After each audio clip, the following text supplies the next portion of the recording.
কক্সবাজারের রামুতে ভূমিদস্যু ডাকাত মালেকের হামলায় আহত 4 সাংবাদিক। বিস্তারিত দেখুন কক্সবাজার থেকে আতাউল গনির পাঠানো প্রতিবেদনে।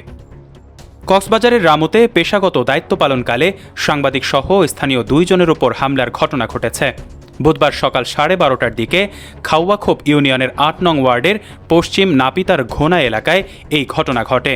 হামলার শিকার সাংবাদিকরা হলেন দৈনিক প্রতিদিনের বাংলাদেশ রামু প্রতিনিধি মোহাম্মদ সাইদুজ্জামান সাইদ, দৈনিক কক্সবাজার বার্তা ও প্যানোয়া নিউজের রামু প্রতিনিধি উচ্ছ্বাস বড়ুয়া, সিসিএন নিউজ রামু প্রতিনিধি মোহাম্মদ কাশেম, কোহিলিয়া টিভি রামু প্রতিনিধি সিরাজুল মুস্তাফা আবির।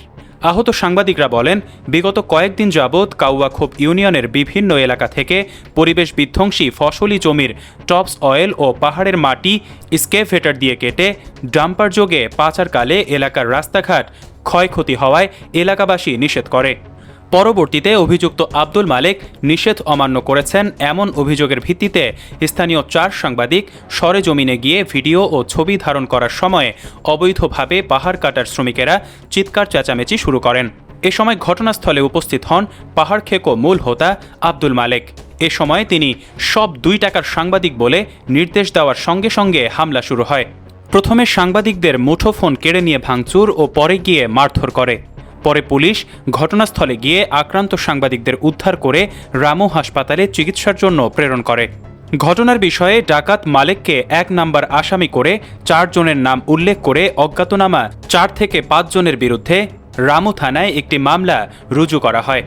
এজাহার সূত্রে জানা যায়, 1 নং আসামি আব্দুল মালেক মায়ানমারের গরু চোরাচালান, ডাকাতি, হত্যা, সরকারি কর্মচারীর ওপর হামলা, ইয়াবা পাচার ও পাহাড় কাটা সহ মোট 10টির অধিক মামলার আসামি। কাওয়াখোপের নাপিতের ঘোনা এলাকার চিহ্নিত বালুদস্যু ও পাহাড় খেকো সন্ত্রাসী আব্দুল মালেক বাহিনী দীর্ঘদিন ধরে পরিবেশ ধ্বংস করে অবৈধভাবে বালু উত্তোলন ও পাহাড় কাটার মতো অপরাধমূলক কর্মকাণ্ড চালিয়ে আসছে। পরিবেশ আন্দোলন বাপা রামু উপজেলা সাধারণ সম্পাদক সায়েদ জুয়েল বলেন, যারা অবৈধভাবে মাটি কাটছে তারা দেশের শত্রু, জাতির শত্রু।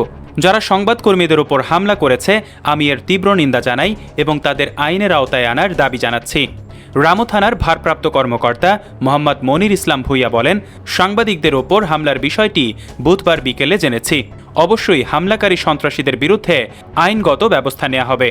এই ব্যাপারে রামু উপজেলা নির্বাহী অফিসার ফজলে রাব্বি চৌধুরী বলেন, মামলা হয়েছে, থানা ব্যবস্থা নেবে। আমরা নিয়মিত মোবাইল কোর্ট করে থাকি, কোথায় মাটি কাটা হচ্ছে তথ্য দেন, আমরা ব্যবস্থা নিচ্ছি। সচেতন মহলের অভিযোগ, প্রশাসনকে ম্যানেজ করে প্রতিনিয়ত ফসলি জমির টপস অয়েল ও পাহাড় কেটে যাচ্ছে একটি সিন্ডিকেট।